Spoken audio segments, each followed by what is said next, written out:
The office was buzzing that morning in Nairobi, phones ringing and people rushing between desks. Amara sat at her workstation, focused as always, when she heard her name barked across the room. Mr. Oba, the boss, stood by the glass wall of his office, his voice cutting through the noise. Everyone stopped to watch.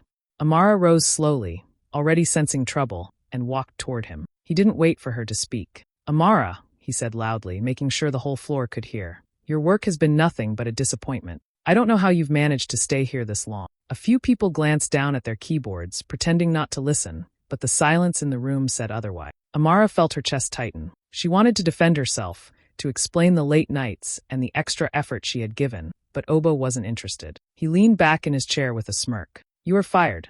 Pack your things. Maybe you'll find a job where mediocrity is enough." His laughter echoed, cruel and sharp, while her colleagues shifted uncomfortably. Her eyes burned, but she refused to cry in front of him. She stood still, her hands trembling slightly, then straightened her back. Without a word, she turned and walked to her desk. She gathered her few belongings, her notebook, a pen, a small framed photo of her father. Every step toward the exit felt heavy, but she held her head high. Though her heart was breaking, inside she promised herself one thing. She would never forget this moment. And one day she would return, not as a victim, but as someone he could never humiliate again. The matatu ride back to Kibra felt longer than usual. Amara sat by the window, staring at the busy streets of Nairobi rushing past her. The noise of honking cars and shouting vendors filled the air, but inside she was quiet, holding back the storm of emotions. When she finally reached the narrow paths of her neighborhood, the sight of the familiar tin-roofed houses and children playing in the dust brought her a little comfort. Home always did.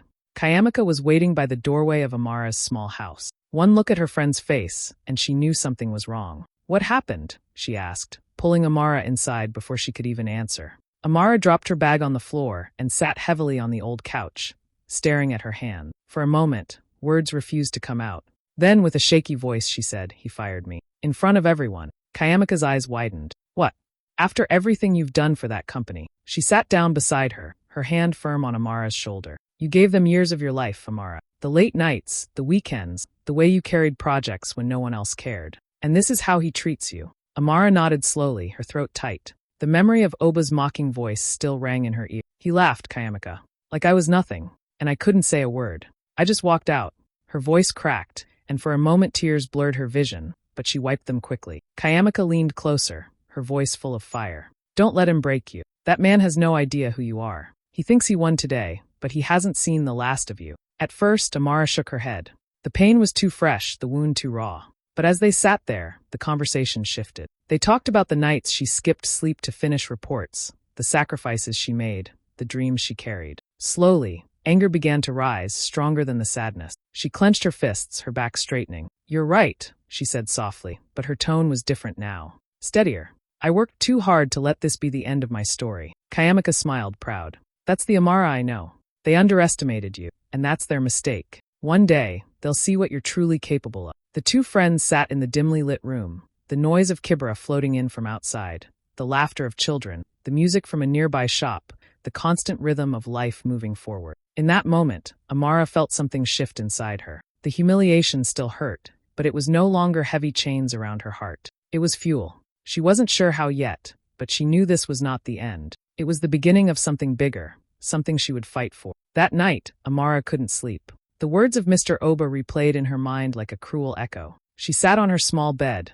staring at the ceiling, while outside Kibra buzzed with late-night chatter and music. Her eyes fell on an old wooden trunk in the corner of the room. It had belonged to her father, who had passed away years ago. She hadn't opened it in a long time. Something inside her told her to. Dragging the trunk closer, she unlatched the rusty lock and lifted the lid. The faint smell of old paper and dust filled the air. Inside were neatly stacked files, envelopes, and notebooks with her father's handwriting. She remembered how disciplined he had been, always keeping records of everything. Carefully, she pulled out one folder and began flipping through the yellowing pages. At first, it was just letters, bank slips, and receipts from long ago. Then, tucked between documents, she found a thick envelope stamped with the name of the very company that had fired her. Her heart skipped.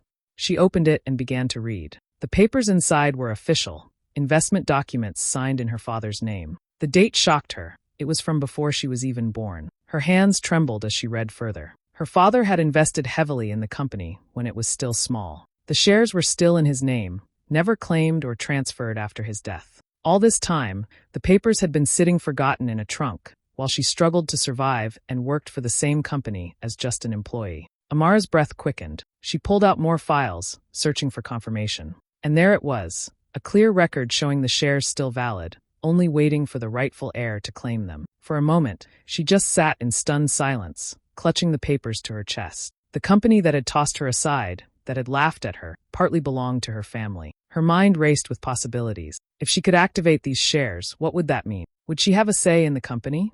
Could she actually change her position from being humiliated to holding power?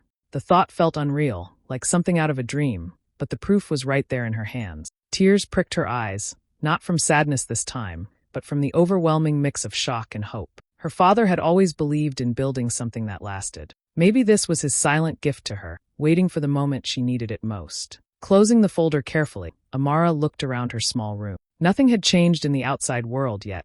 She was still jobless, still sitting on an old bed in Kibera. But inside, everything was different. She was no longer just a fired employee. She was the daughter of a man who had left her more than memories. She now held a key that could turn her life upside down. And for the first time since that terrible day, she smiled.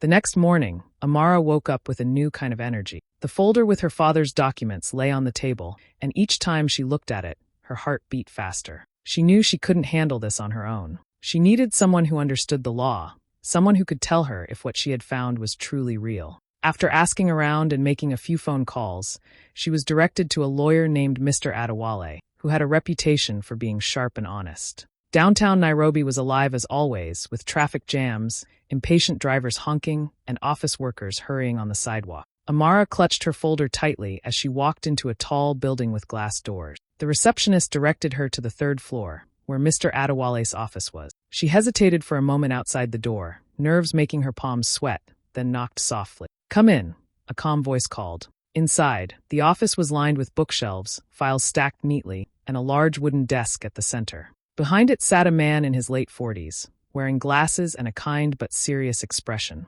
"You must be Amara," he said, standing to shake her hand. "Please have a seat." Amara sat down and pushed the folder toward him. "These belong to my father," she began, her voice a little shaky. "I found them recently. I think they're important, but I need to know if they mean anything today." Mr. Adewale adjusted his glasses and began flipping through the documents carefully. The room went quiet except for the sound of papers turning. Every few seconds, he would nod slightly, his eyes narrowing in concentration. Amara watched him anxiously, her hands gripping the edge of her chair. Finally, he leaned back and looked at her. "Amara, do you realize what you have here?" Her heart jumped. "So they're real?" "Very real," he said with a small smile. "Your father bought shares in this company decades ago, and from what I see, they were never transferred, never sold. Legally, they're still active. As his daughter, you have the right to claim them as inheritance." Amara's mouth went dry. "So, what does that mean for me?" Mr. Adewale folded his hands. "It means you are not just a former employee. Depending on how many shares your father left, you could have significant influence, possibly even control, over the company." The words sank in slowly, like sunlight breaking through a dark cloud. Amara felt her despair lifting, replaced with something she hadn't felt in days: excitement. Her humiliation at Oba's hands was still fresh, but now she held something much stronger than anger. She held power, and it was legally hers. Tears welled in her eyes again, but this time they were tears of relief. "Thank you," she whispered. Mr. Adewale smiled kindly. "This is only the beginning, Amara. You just have to decide what you want to do with it." And for the first time, she knew exactly what she wanted. Amara left Mr. Adewale's office with her heart racing. For the first time since losing her job, she felt like the ground beneath her feet was steady again. But she knew she couldn't do this alone. Her father had always told her that business was not just about money, but about people, relationships, and trust. If she wanted to make a real move, she needed allies. With Mr. Adewale's help, she reached out to a few of her father's old contacts. Many of them had once worked alongside him when the company was still young. Some had since retired, while others still had influence in Nairobi's business circle. She wasn't sure how they would respond to her, the daughter of a man gone so long, but she decided to try.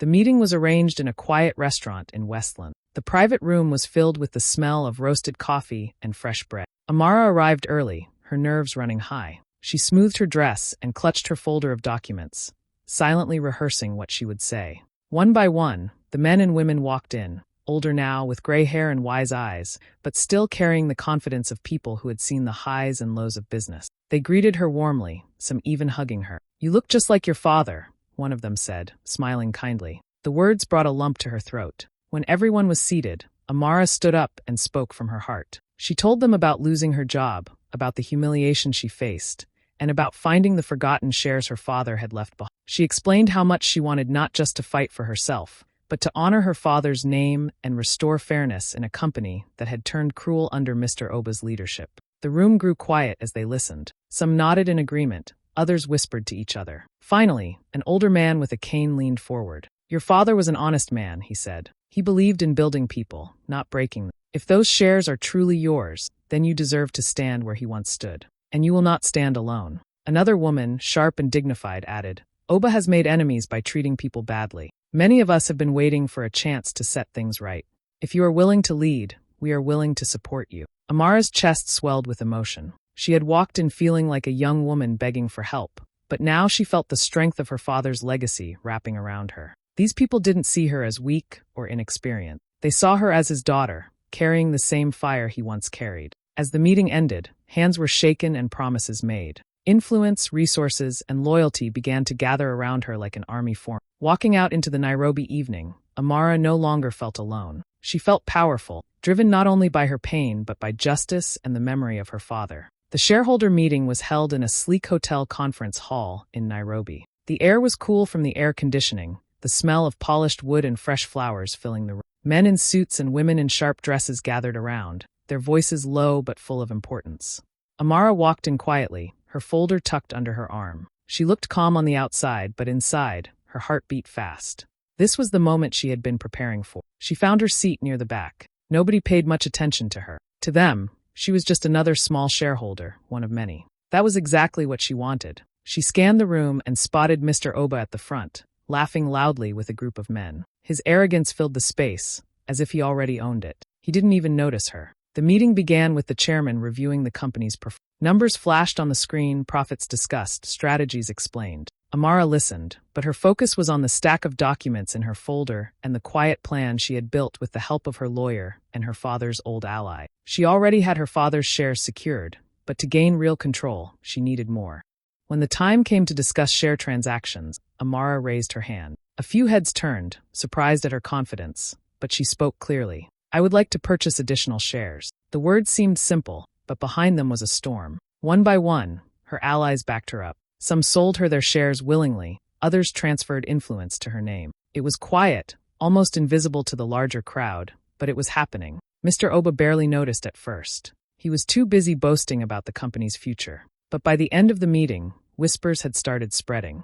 Numbers were shifting. Amara's name began to appear more frequently in the list of growing shareholders. A few people glanced her way, curious, but she kept her face calm, her eyes steady. Over the next few days, Amara moved quickly. With the guidance of her allies, she bought more shares outside the meeting, piece by piece, until her portion grew larger than anyone expected. The process was quiet but powerful, like water filling a jar drop by drop. By the end of the week, the truth was undeniable. Amara was now the majority shareholder of the very company that had fired her. When she saw the final document confirming it, she sat in silence for a long moment. Her hands trembled as she held the paper, but her heart was steady. She thought of her father, of Kayamika's encouragement, of the humiliation she endured in front of everyone. That humiliation had brought her here, to this seat of power. The world hadn't noticed yet.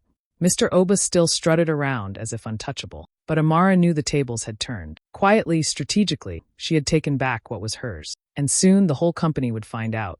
The day of her return came sooner than anyone expected. Amara dressed with quiet confidence that morning, slipping into a crisp white blouse and navy skirt. She tied her hair neatly and carried only a slim leather folder in her hand. As she walked through the bustling streets of Nairobi toward the office, she remembered how she had left this same building humiliated, clutching her father's photo and holding back tears. Today would be different. When she entered the lobby, the receptionist froze for a moment, recognizing her. There was confusion in the woman's eyes, but Amara only smiled politely and walked toward the elevator. Whispers followed her as she stepped inside. People remembered how she had been fired so cruelly. They wondered why she was back. The elevator doors opened to the familiar office floor. The same hum of phones, clicking keyboards, and chatter filled the air. Heads turned as she walked in, her heels tapping against the tiles. Some of her former colleagues stared, wide-eyed. Others lowered their voices, already sensing something unusual. Then came the voice she knew too well. Well, Mr. Oba said loudly, stepping out of his glass office. His mocking tone carried across the room. Look who decided to crawl back. Did you come to beg for your job, Amara? Laughter followed from a few of his loyal supporters, though most people looked uncomfortable. Amara turned to face him. She did not rush. She did not flinch. She stood tall, her calmness sharp against his arrogance. I didn't come to beg, she said softly, her voice steady enough for everyone to hear. Oba smirked and folded his arm. Then what are you doing here? This is no place for failures. Amara's lips curved into the faintest smile. She opened the folder she carried and held up the documents inside. Actually, Mr. Oba, I'm here because this is my place now. I am the majority shareholder of this company. As of today, I am your boss. The words dropped into the room like thunder. For a moment, silence swallowed the office. Then the whispers began, spreading fast, growing louder. Eyes widened. A few gasps escaped. Everyone was staring between Amara and Oba, waiting for his reaction. Oba's smirk faded. His face drained of color as he stepped closer, snatching the papers from her hand and scanning them quickly. The seals, the signatures, the confirmation, everything was real. His mouth opened, but no words came out. Amara looked at him, her expression calm but firm. You fired me in front of everyone. You mocked me as if I was nothing. But today, Mr. Oba, the roles have changed. You will now answer to me. The office erupted in murmurs, some even smiling behind their hands. Amara stood there, steady as stone, while Oba struggled to speak. The humiliation he once gave her had returned to him, doubled. And for the first time, she felt the full weight of victory. The office felt like it had been struck by lightning. Amara's words hung in the air, and for a long moment no one moved. The employees who had witnessed her humiliation weeks ago stared at her in disbelief, their mouths slightly open, as if their brains were still trying to process what they had just heard. The woman who had been mocked and cast out was now standing in front of them as the owner of the company. Mr. Oba's face told its own story. The smug grin that usually sat on his lips was gone. His skin turned pale, beads of sweat forming on his forehead. He clutched the papers in his hand like they were burning him, scanning the stamps and signatures again and again, as if hoping they would magically disappear. But the truth would not vanish. His arrogance crumbled before everyone's eyes. The silence broke when one employee whispered, "She's the owner?" Another voice followed, "It's true. Her name is on the documents." Soon the room buzzed with shock and awe. Some people exchanged excited glances, others struggled to hide their smile. The tension that had hung over the office under Oba's reign began to crack. Amara stood calmly in the center of it all. She didn't raise her voice, she didn't gloat. Her power was in her composure. She looked at the very people who had once avoided her eyes when she was insulted. Now they looked at her with respect, even admiration. They saw not just a colleague, but a leader who had risen from the ashes of humiliation. Oba finally found his voice, though it trembled. This must be a mistake, he muttered, his confidence gone. You don't know how to run a company. Amara met his eyes steadily. Neither does a man who builds power on fear and disrespect, she replied. Her words cut deeper than any insult, because they were true, and everyone in the room knew it. The shockwave spread beyond the office floor. Phones buzzed, emails flew, and word traveled quickly through the building. By noon, whispers had turned into bold conversations. She owns the company now. Oba works for her. The story was too powerful to keep quiet. Even employees from other departments came upstairs, peeking in to confirm what they had heard. For those who had suffered under Oba's cruel leadership, the revelation felt like justice. They saw karma play out in real time, and it tasted sweeter because it was so unexpected. Revenge wasn't loud or violent. It was quiet, undeniable, and poetic. Amara glanced at Oba one last time. He stood frozen, still clutching the documents like a man drowning without a lifeline. She didn't need to say more. His downfall had already spoken for itself. As she walked toward the glass office that once belonged to him, the employees parted, some even clapping softly. The same walk that had once been her exit of shame was now her entrance of triumph. And this time, she walked with her head high, carrying the weight of justice fulfilled. The very next morning, Amara called a private meeting with the department heads and senior staff. The atmosphere was tense. People filed into the boardroom nervously, still whispering about what had happened the day before. Some looked uncertain, others hopeful. Everyone knew change was coming, but no one could predict what kind. Amara entered the room quietly, dressed in a simple suit, her expression calm but firm. She did not rush. She waited until the room was settled before speaking. "Thank you all for coming," she began, her voice steady. "I know yesterday was a shock to many of you, but today, I want to make something clear. Things are going to be different from now on." The staff leaned in, listening closely. For years, they had only known Mr. Oba's sharp tongue, his intimidation, his constant reminders that they were replaceable. Many of them still carried the scars of his words. Amara knew this, and she spoke directly to it. No one should ever feel humiliated at their workplace, she continued. No one should be afraid to come to the office because of how they'll be treated. That ends today. This company will not be built on fear anymore. It will be built on respect. Murmurs rippled through the room. Some people looked at each other with wide eyes. Respect was a word they weren't used to hearing in this building. Amara went on, laying out her vision. She spoke about fair policies, better working hours, proper recognition for effort, and a culture where ideas were welcomed no matter who brought them forward. She promised transparency in decision-making and opportunities for growth. Your voices matter, she said firmly. This company succeeds because of you, not just because of who sits at the top. The contrast with Oba's rule was stark. Where he had barked orders and mocked people publicly, Amara spoke with warmth and conviction. Where he had ruled with fear, she offered trust. Slowly, the nervous expressions in the room began to soften. Shoulders relaxed. A few even smiled. One senior manager raised his hand. Madam Amara, he said respectfully. It feels strange to hear these words after so long, but if you truly mean this, you'll have our loyalty. Amara met his gaze and nodded. I do mean it. I know what it feels like to be dismissed, to be looked down on. I will never allow that to happen to anyone here again. There was a moment of silence, and then soft applause began around the table. It wasn't loud, but it was genuine. People clapped not because they had to, but because they wanted to. As the meeting ended, Amara watched their faces. For the first time, they looked hopeful. She knew there would be challenges ahead. Change never came easily, but she also knew she had planted something new in that room: trust. Walking out, she felt a deep sense of peace. The power had shifted, not just from one boss to another, but from cruelty to compassion. And that was the real victory. The sun was setting over Nairobi, painting the sky in shades of gold and orange. From the top-floor office, the city stretched out endlessly, busy streets, glowing lights, and the hum of life below. Amara sat in the CEO's chair, her hands resting on the polished desk that once belonged to Mr. Oba. The same desk where he had mocked her, where he had laughed as he ended her job. Now it was hers.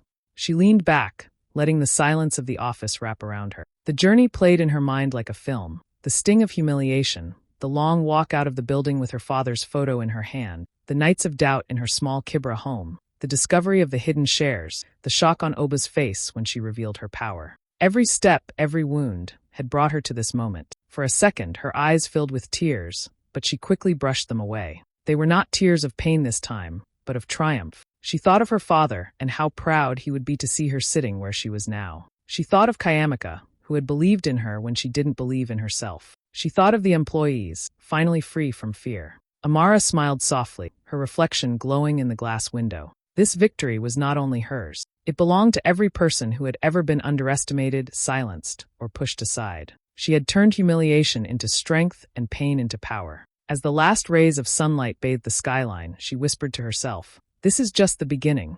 And in her heart, she knew it was true.